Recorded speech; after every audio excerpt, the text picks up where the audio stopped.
May 11th, 1943. Attu Island, Aleutian Chain, Alaska. The wind screams through the fog like a living thing. Visibility is barely 20 feet. Frost clings to rifle barrels. Private Harold Keller of the U.S. 17th Infantry crouches behind a black volcanic rock, his breath crystallizing in the air. Somewhere beyond the mist, Japanese machine guns chatter from the ridges. He grips his M1 Garand tighter. The ocean behind him is a gray, endless void. Before him, the unknown. This is not the Europe or Pacific they were trained for. This is the roof of the world, a place so cold, so wet, so forgotten, that maps barely dared name it. As dawn breaks over Massacre Bay, the first American boots crunch into the frozen soil. 11,000 men of the 7th Infantry Division begin their assault on Attu, a small, desolate island just 20 miles long, occupied by Japanese forces for nearly a year. The landing crafts scrape ashore under silence, broken only by the wind. The men expect resistance. Instead, they find nothing. Fog blankets everything. The Japanese are ghosts. General Albert Brown, commanding the operation, studies the barren ridgelines through his binoculars. "They're here," he mutters. "They're just waiting." And he's right. Somewhere high in the fog-choked mountains, Colonel Yasuyo Yamasaki's 2,300 soldiers lie in wait, dug into bunkers carved from frozen earth, their rifles wrapped in burlap, their hearts hardened by months of isolation. They've been told to die here. The Americans, unprepared for Arctic combat, soon realize what kind of nightmare they've stepped into. By the second day, the fog thickens until it feels like a wall. Compass needles spin erratically. Men vanish just yards ahead, swallowed whole by mist. Private Keller's unit moves in single file up a rocky slope slick with ice, their boots slipping, the cold gnawing through soaked uniforms. Every step feels heavier than the last. They were trained in California, under sun and dust. Now their enemy isn't just the Japanese. It's the land itself. Snow buries their foxholes by night, and freezing rain floods them by dawn. Sea rations freeze solid before they can eat them. Rifles jam with ice. Frostbite creeps up from their toes like a slow death. Somewhere above, the crack of a rifle splits the wind. Then another. The first casualty falls forward into the snow, soundless. Machine guns erupt from the fog. The ridgeline explodes in muzzle flashes. Men scatter for cover that doesn't exist, only jagged rocks and icy mud. "Where the hell is it coming from?" a sergeant shouts. No answer, just the sharp snapping echo of Arasaka fire bouncing down the slopes. The Japanese defenders are invisible. They've built a maze of trenches and snipers' nests, hidden under snowdrifts and tufts of tundra grass. Every advance costs blood. Every ridge must be taken twice, because the enemy always circles back in the fog. At sea, destroyers fire blindly into the island's misty interior, shells whistling overhead. The concussion alone shakes loose avalanches. And still, the Japanese don't retreat. Day after day, the Americans climb, crawl, and bleed uphill. Some begin to whisper that Attu is cursed, that no man was meant to fight here. May 17th, 1943. 6 days of fog, sleet, and blood. The men of the 7th Infantry Division have clawed their way toward the high ground, a windswept ridge called Cleveland Peak. From there, they can see nothing but an ocean of mist and shattered stone. Private Keller's squad huddles behind a ridge of black shale. Below them lies Massing Hill, a Japanese fortress carved straight into the mountain. The slopes are littered with wrecked helmets and burnt rucksacks, remnants of failed assaults.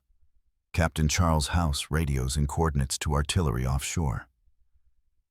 "Give me a wall of fire," he growls. A minute later, the horizon flashes. Thunder rolls across the valley as 105mm shells rain down, shaking the earth beneath their feet. Then, silence. Through the haze, the Americans advance again. Bayonets fixed, rifles at the ready. The smell of sulfur and decay clings to the air. They find shallow bunkers blasted open, bodies frozen mid-motion. Japanese soldiers still clutching grenades, faces serene in death.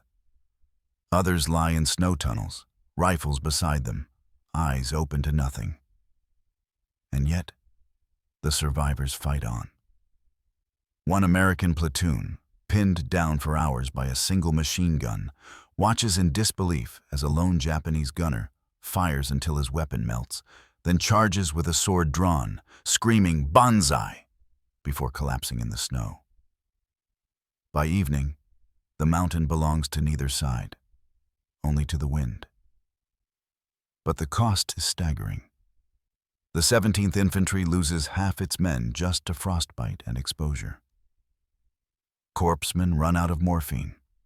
Medics use bayonets to scrape frozen mud from wounds. When night falls, the survivors huddle together for warmth, rifles across their knees. Somewhere in the distance, they hear voices, not English. Soft, rhythmic chanting echoing through the fog. The Japanese are preparing for something. May 29th, 1943, 3 a.m. The fog lifts just enough for the moon to pierce through, silvering the snowfields. The Americans think it's finally over, that the Japanese are finished. Then, from the darkness, comes a sound no one forgets, a roar of voices. Thousands of throats shouting, "Tenno Heika Banzai!" It rises from the valley like thunder. Colonel Yasuyo Yamasaki has ordered the unthinkable, a full-scale banzai charge, one of the largest in the entire Pacific War. Nearly 1,000 Japanese soldiers, wounded, starving, and freezing, emerge from the mist in waves. Some have no rifles, only bayonets tied to sticks or swords pulled from the dead. They crash into the American lines with primal fury. Machine guns open up, cutting swaths through the attackers. But they keep coming. Within seconds, the fog becomes chaos. Rifle fire, screams, the wet thud of grenades. Private Keller fires until his M1 runs dry. The world dissolves into shapes and shadows. A man lunges at him with a bayonet. He ducks, wrestles, the blade catching his sleeve. He fires point blank. The two collapse together into the snow. At the command post, medics and clerks drop their papers and grab carbines. The Japanese have broken through. General Brown's headquarters is overrun. A colonel fires his pistol until it clicks empty, then fights with a shovel. It becomes hand-to-hand. Men grappling in the dark, slipping on ice and blood. By sunrise, the screams fade. The valley is silent again, littered with hundreds of bodies, twisted in the frost. Colonel Yamasaki lies among them, killed, leading his men at the front. His sword still clenched in his hand. The Battle of Attu is over. When the fog finally clears that afternoon, the survivors see the scale of it. Thousands dead on both sides. An island stripped bare of life. The Americans have retaken U.S. soil for the first time since the war began, but at a cost so great, many wonder if it was worth it. The morning after the battle, the Aleutian wind carries only silence. No gunfire, no shouting, just the soft hiss of snow drifting over the dead. American medics move across the frozen ridges, tagging the fallen, friend and foe alike, with scraps of cloth fluttering in the wind. Private Keller walks through the aftermath, numb. He passes foxholes filled with ice, shattered helmets, burned rations. The traces of a war that feels detached from the world below. In the valleys, bulldozers begin to clear ground for graves. Chaplains kneel over rows of bodies, reading psalms into the fog. Some Japanese soldiers are buried side by side with Americans. A grim, quiet acknowledgement that both fought to the last breath in this wasteland. Of the 2,300 Japanese defenders, nearly all are dead. Only a few dozen were taken alive, frostbitten, delirious, stunned that the Emperor's army had been defeated on American soil. For the United States, it is a victory, but one that feels hollow. The Aleutian campaign has cost over 3,800 American casualties, more than half from exposure, frostbite, and disease. Many never fired a shot. Still, the lesson of Attu is clear. Here, on an island barely known to cartographers, America proved it could project power anywhere, from the steaming jungles of Guadalcanal to the frozen edge of the Arctic Circle. The War Department quietly studies the operation, drawing plans for cold weather gear, Arctic training, and logistical systems that would later serve in Europe's mountains and Korea's snows. But to the men who fought here, the victory isn't strategic. It's survival. In his journal, Lieutenant Robert Harkins writes, "We fought the enemy, the weather, the mountain, and ourselves.